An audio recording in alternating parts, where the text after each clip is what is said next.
Сенің ойыңдағындай бола бермейді бүкіл нәрсе бұл жердің бетінде. Соны түсіндіріп жатыр да.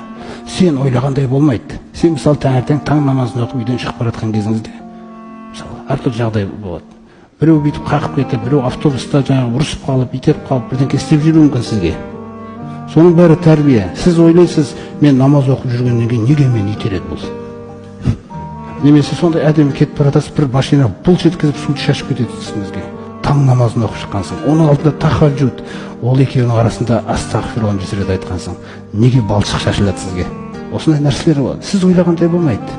Өйткені Алла тағала сізді тәрбиелеу ісіне тәрбиелейді. Өйткені сіздің бойыңызда мен деген ұғымды жоқ қылғысы келеді Алла тағала.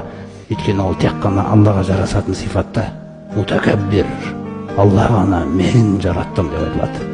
Мен маған ораласыңдар деп айтылады. Мен саған берген деп айтылады. Бізге кім ол сөз? Біз оны айтқан күні құримыз. Түсіндіңіз бе? Сондықтан сол сипатты алып тастағысы келеді сіздің бойыңыздан. Ол жараспайды мүлде сізге.